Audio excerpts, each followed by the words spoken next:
Hello and welcome to this week's BizSmart Lunch and Learn webinar. Our weekly webinars are aimed to provide advice and share knowledge amongst business owners on key business topics and specialist areas. This is part of our service to our Smart Room members. If you are not already a member or a BizSmart client and would like to access our archive of webinars, then please visit our website biz-smart.co.uk and go to the Smart Room page. Our host joining me today is BizSmart founder Kevin Brent.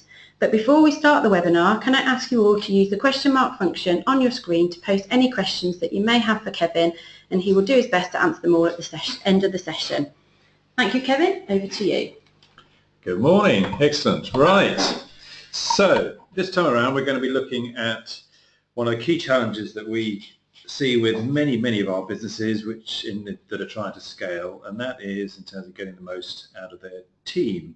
So you may recall back, I've talked before about sort of 4 key pillars of trying to scale up a business. That's sort of getting the right strategy, getting the right people to deliver that strategy, and to execute the delivery of that in the right way, and to manage your cash as the 4 key pillars. So in terms of people and getting the most out of your team, is definitely one of the key things that we need to look at. And hiring obviously is one key part of that, but attracting the right, but retaining the right people and getting the most out of them is what we're really going to look at today. So, the question to start with is: are you, within your business, if you have a team, are you running a truly cohesive team? Are they really pulling together? And it takes a fair bit of effort to get that right, but it doesn't have to be complicated, and the rewards can be really quite great.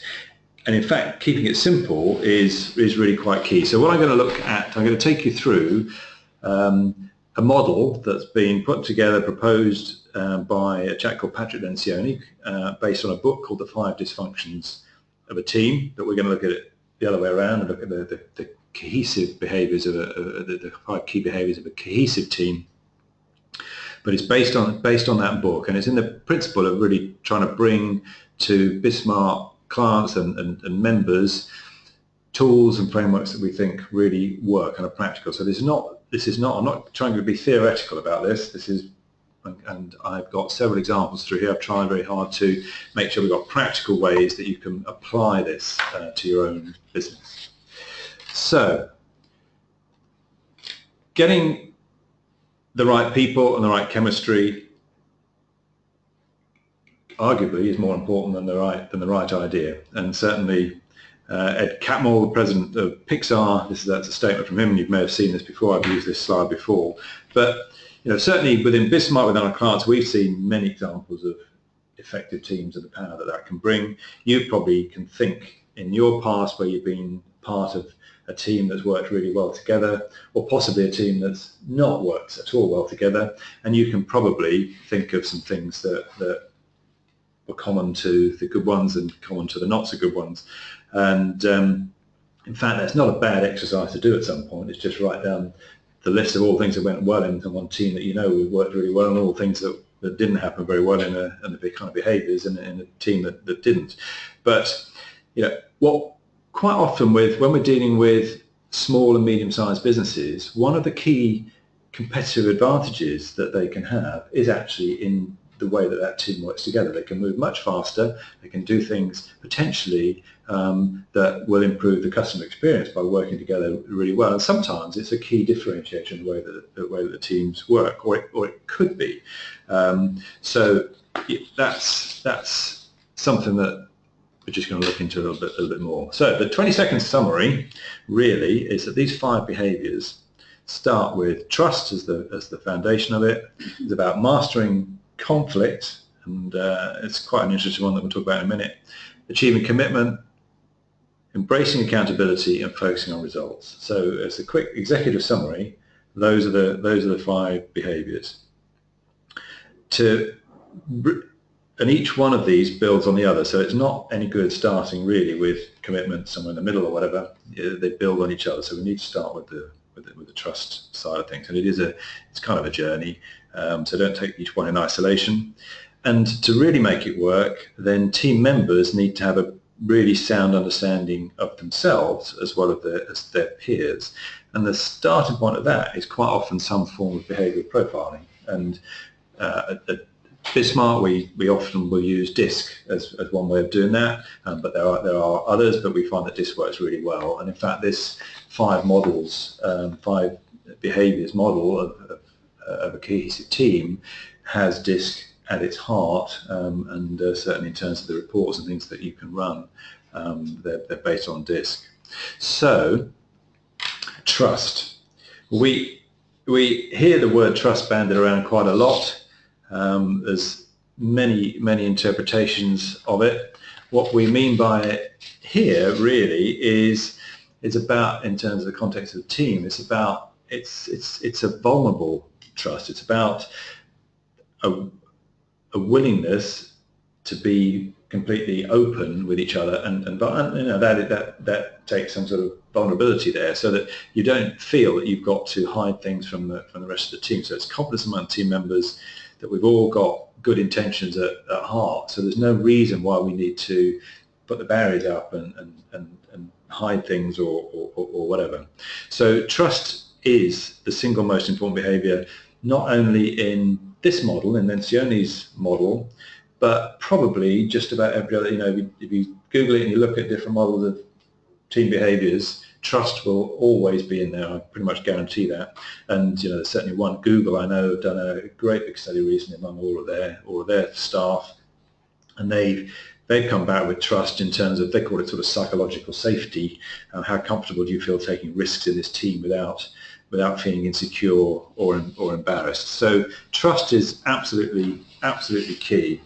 And you know, maybe have a look at this list. This is what, when you have an absence of trust in the team, some of the things that you might see. So you know, ask yourself honestly: are you seeing any of these things going on? You know, are people holding grudges? Are they hiding things? Maybe they make a mistake. Are they not bringing that forward? You know, if you're seeing some of these things going on, then it might be that actually the level of trust that you've got within your team and amongst the members is perhaps not where it might be. So the obvious question is, well, if we want to build the trust, what sort of things can we do? So there's a few things here that might just help the starting point of what you can do.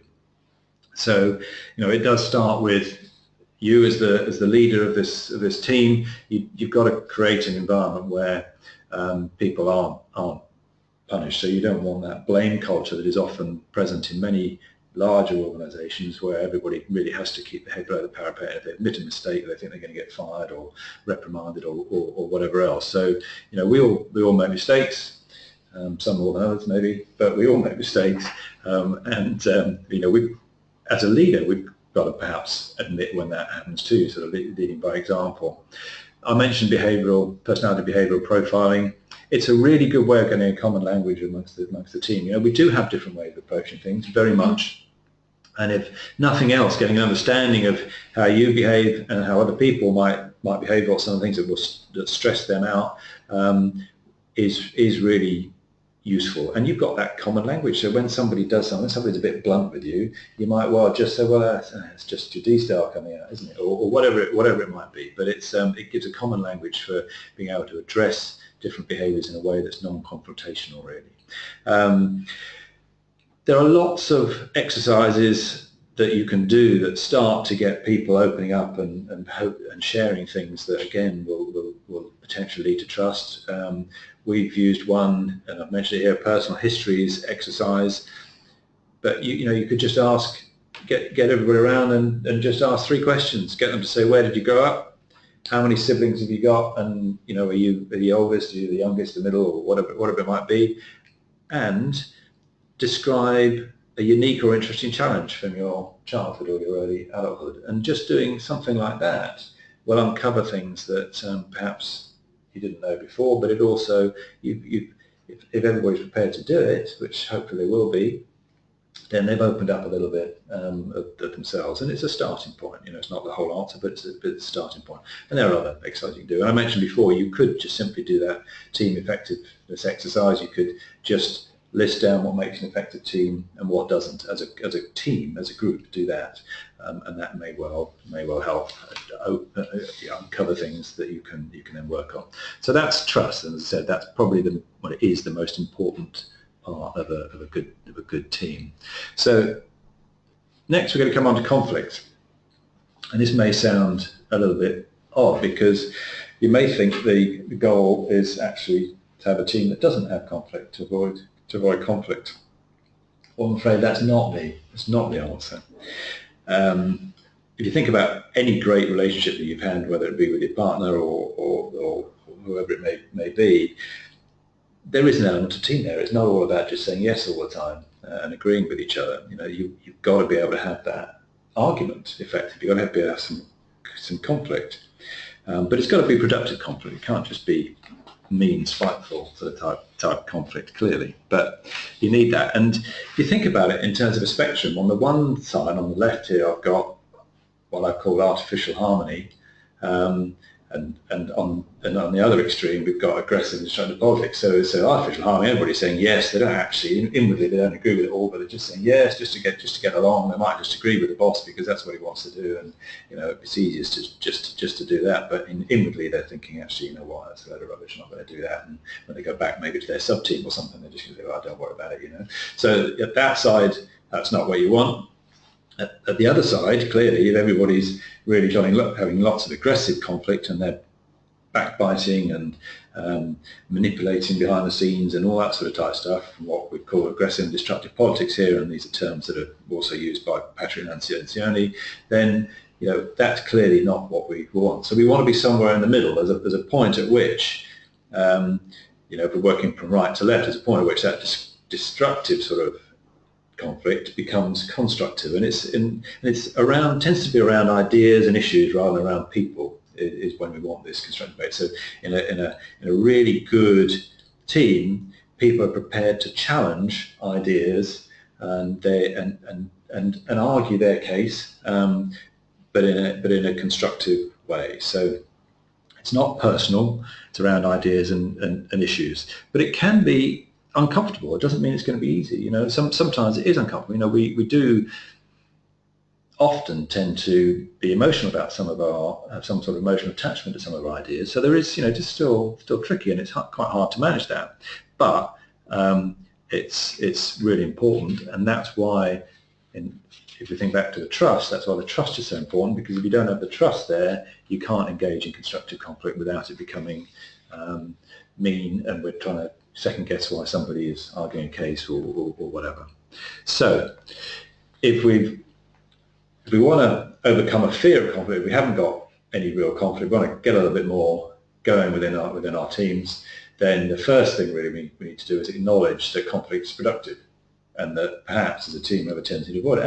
And individuals and different personality styles will tend to avoid conflict more or less than others. So, you know, and actually different cultures too may well have different cultures, different nationalities may well have completely different levels of what they would count as being conflict. So it's not a one size fits all. It's not the same team. Your team might have a quite different view of what is constructive conflict from another team. But it's important to acknowledge that within your team, what do we think is the right way about it. And again, we've used this term here, mining. But as a leader, certainly one of the tasks is actually to try and uncover that, because people may well start off by just saying, yeah, that's fine, we'll do that. But actually, your role a little bit is just to uncover that and push a little bit harder and just actually, are you sure about that? Because it, you know, didn't seem like you're really fully behind that. You know, as if you've got something that you wanted to add to the argument, sort of type stuff. So you know, and it's not always the leader that needs to take on that role. That can be the rest of the team can help with that. So there's a couple of things there that can help to overcome a fear of conflict and get constructive dialogue going, constructive debate. So the next one in these, the five, number 3, is around commitment. And going back to the conflict, going over number 2, conflict's important to get commitment, because if people haven't had the chance to have their say and debate their point, then they are not likely to buy in to whatever it might be. So if you as the leader just say, right, this is what we're going to do, follow me, then the chances are the team are not going to be really committed to that goal. But if somebody has really been able to argue their case and put their argument across and maybe have their idea adopted, then they're going to be much more committed to it. But not everybody's going to agree. You're not going to have, you've got how many people in your team, you're not always going to have a complete consensus, and that's not what this is about commitment, about getting to buy-in. It's about making sure everybody does have the opportunity to have their say and to understand why they can or can't have their ideas adopted.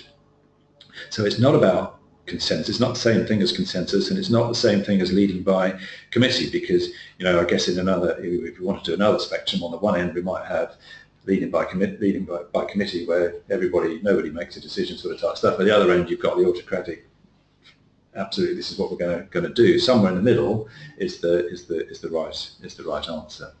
So, teams that this is about moving towards a real clarity around the decision, and it's about getting buy-in from every member of the team, even those that may have initially disagreed with the decision. And teams without commitment, there tends to be a lot more ambiguity about where they're trying to get to. They spend too much time in analysis and discussing and reviewing decisions, never come to any decisions, and might have limited confidence in making those decisions and a fear of failure. So we're trying to get to this clarity around decisions. So how do you start to move towards that side of things, where becoming a lack of commitment? So here's some things that you might be able to try with your team. So make sure you enable conflict, get everyone's ideas out. That's your job, as if you're leading this team. Try and make sure that you do give everybody a chance to speak, even the ones that perhaps normally would be keeping a bit more quiet. If you're not going to go with a decision, you need to be able to explain why not. There's got to be a reason for it, and if people have had the chance to put their reasons forward, and you've then had a chance to summarise it and explain why you have or haven't gone with particular ideas, people will understand that. Communication clearly is key here. Setting and honouring deadlines. So do what you say you're going to do, kind of type stuff, from the commitment side of things. And it's always a good idea, and you're not going to make the right decision every time. Sometimes things will go wrong.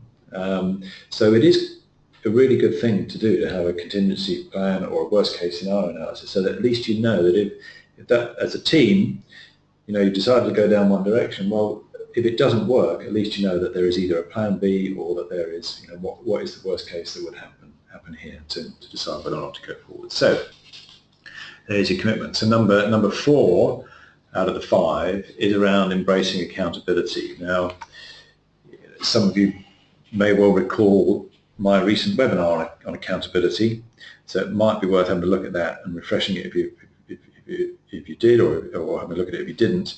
The word accountability is definitely overused. In that webinar about accountability, I explained that it's about keeping count, really. It's about measuring, it's not, and tracking progress. It's not about the authority. It doesn't mean that if you are accountable, you've necessarily got the authority for that. It means that you are the one that is accountable for counting the numbers on it and keeping track of it. In the context of a team, then it's bringing in the rest of the team members, and it's the willingness of the team members to keep everybody else to account, if you like. So if somebody is behaving in a way in that team that it might hurt the team, or if they're not keeping on track, then it's again coming back to this trust thing. You've got to have that at the starting point, but it's then everybody feeling that they can actually call each other out on when things are going wrong, again in a non-personal type way, but being able to do that. So again, it's about tracking and about bringing attention to the team. So it's not just in this case, it comes to the team, about the numbers. When I talked before about accountability, it was really quite tied back to financial statements and the metrics and all that sort of type stuff. In the context of the team here, it's also about raising concerns over the behaviours of the team, so not just about the numbers. So how do we embrace, or what does it look like if we have a team that embraces accountability? So as here on the slide, then we're ensuring that everybody, and the poor performers included, feel the pressure to improve. But we're looking at identifying problems quickly, questioning people's approaches without hesitation. It helps to establish respect among the team because we've got no issues of, well, he gets away with it or he doesn't have to do it. You know, you're all responsible, all being kept accountable. And one other thing here is that it means that it avoids excessive bureaucracy in performance management because you're just keeping each other to task. It's less onus on the leader to be doing that. It's everybody helping each other. So, and a team that, if we look at the flip of that, a team that really just avoids accountability is much more likely to create resentment amongst each other and have different performance standards. Probably overall is going to have much more mediocre results. It'll much more likely to miss deadlines and deliverables, and often the burden of discipline of keeping that team to task is all on the leader rather than on the team themselves. So some ideas here as to how you can create a team with more accountability or overcoming the avoidance of accountability. Again, making it very clear the goals and standards, what is acceptable and what isn't, what you're trying to get, where you're trying to get to. So communicating those goals, agreeing them as a team, and communicating them so that nobody can ignore them. Reviewing simple and regular reviews so that the team can actually review each other and comment on peers' performance. One of the other things, and we'll look a bit more results in here actually, is about rewarding the team as opposed to rewarding individuals. So it's really encouraging that team approach, and it's a shared responsibility with individual accountability. That sounds just like a little trite phrase, but if you think about it, it makes sense. You're each individually accountable for what you do, but you have a shared responsibility to make sure that the whole team does what it's supposed to do, and that's what that's about there. So some thoughts there that might help moving forward. So, and the last of the 5 is a focus on results. And we're talking about collective outcome here, not necessarily individual, because the ultimate goal of creating a cohesive team at the end of the day has to be about getting the results that you want. But equally, inattention to results can be one of the biggest problems with ineffective teams. So if we get everything else right, as I said, then the result of a cohesive team is to achieve results. In the context of a cohesive team, the results definitely refer to the collective goals of the whole team, not just the individuals. And it's not limited, again, to just the financial measures, as I was saying earlier, with the commitment side of things, but it's also related to the expectations of the team and around the outcomes that we're expecting from the individuals within the team, but as a group, as a whole. So when a team is focused on results, then as a team, the individuals are valuing the collective success more than individuals. So that's what we're celebrating. That's what we're trying to get to. It might mean that at times individuals end up making sacrifices in their particular area for the good of the whole team, or whatever that might be. But it could be that comes to the fore. And if a team as a whole is not achieving the collective goals, then each member in a well-functioning team focused on results is taking personal responsibility to improve that team's performance. So that comes back to that individual responsibility side of things that we talked about just a moment ago. And again, because we've got the trust and we've got that constructive conflict going on, that constructive dialogue, team members are quick to point out the contributions and the achievements of others, as well as perhaps when things are not going so well, but it can be done in a way that actually is very constructive for the whole team. So that's a quick rattle through the 5 behaviours model of a cohesive team. So when we put it all back together, starting at the bottom here, building trust, so that's that vulnerability without fear of repercussions. Then it's about mastering conflict, that constructive debate that we were talking about. It's about achieving commitment, that's clarification and buy-in from every member of the team. Embracing accountability, full attainment of the commitments that we've made and step below, and focusing on the results, on the focus on the collective outcome. So that is a quick summary of the 5 behaviours model. There is within BizSmart, we have an approach that we can work with you. As I say, it's based on DISC, but it's a level beyond DISC in terms of assessing a team. So if you've got hopefully a lot of things from this webinar and within the slide deck that might give you some ideas as to where you could start to follow this through. But if you do feel that you want a little bit of extra help with your team, then we can certainly help with a full team assessment profile, which will actually rate your team, gets all your team involved with it, rate them as a team on all of those 5 aspects, but also as individuals within that, and gives a whole lot of ways that you can really start to improve how your team is functioning. So if anybody's interested in that, then just send me an email and we can take it from there. So that, I think, Caroline, is all I wanted to say. Okay, great. You got any questions? Thank you very much. Yeah, we've got a couple come through. The first one is from Catherine, and she asks, you mentioned commitment even when not consensus. Doesn't that mean not everyone agrees with the decision and therefore won't commit?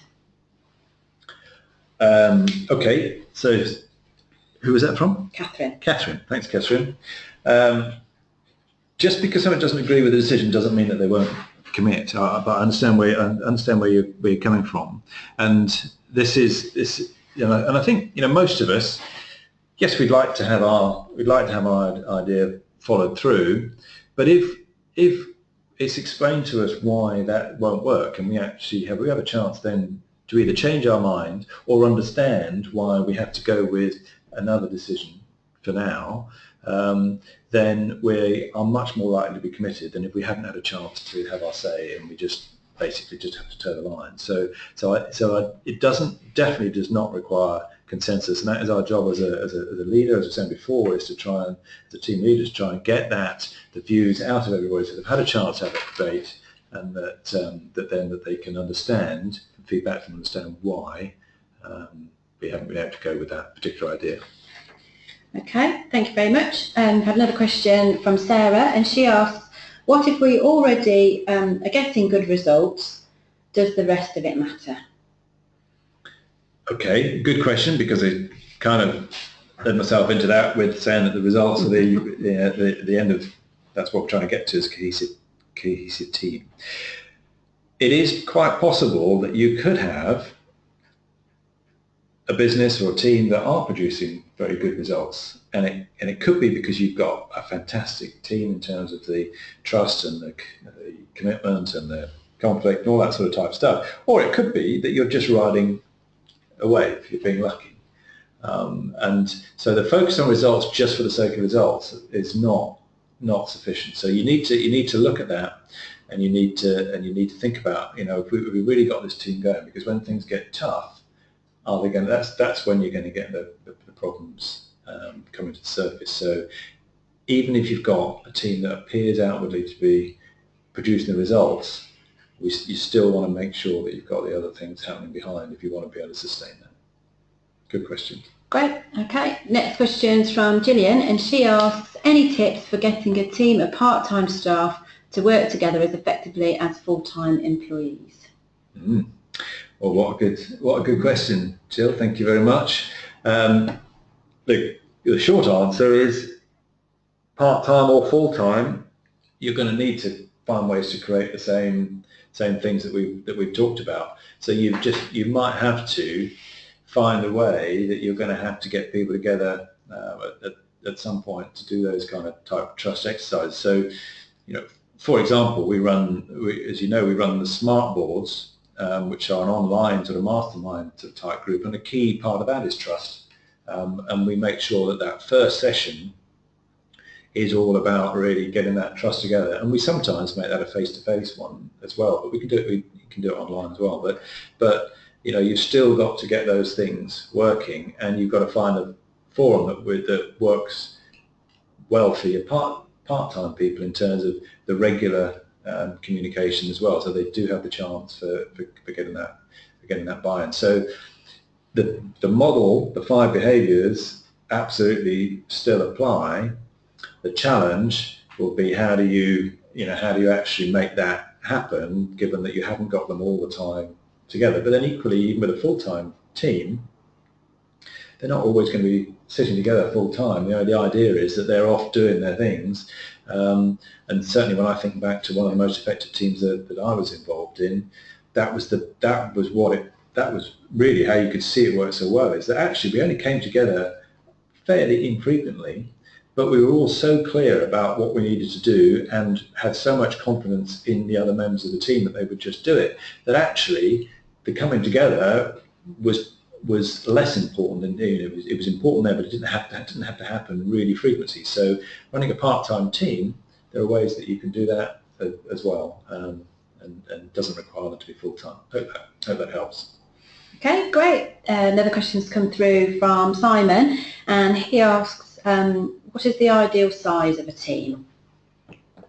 Okay, good question, Simon. So I'm going to refer back to the Amazon 2 pizza rule here that I've used before, and that the ideal size of a team should be able to be fed by 2 pizzas. So that's somewhere typically in the Caroline's laughing at me, but this is absolutely what Amazon believe by. So even if you've got a big organisation, chunking that team up into teams of somewhere probably therefore between 8 and 12 is a good sized teams that you can just about feed that. 8's a great number. You can just about feed that team with 2 pizzas. So it's small enough that everybody can really get to know each other properly and communicate, but also large enough that you've got enough things that team can do and achieve as that group, but not so large that you lose the communication and lose all that sort of type stuff. Good. And don't get any pizza. Don't get any pizza. That's it. Absolutely. Great. Okay, thank you very much, Kevin, for hosting today's webinar. I will be sending out a copy of the presentation and Kevin's contact details out to you all very shortly. But before we close, just a quick reminder, this webinar is part of our service to our Smart Room members. And if you're not already a member or a BizSmart client and would like to access our archive of webinars, then please visit our website, biz-smart.co.uk, and go to the Smart Room page. We hope you enjoy the rest of your day and that you can join us again next time. Thank you for joining us.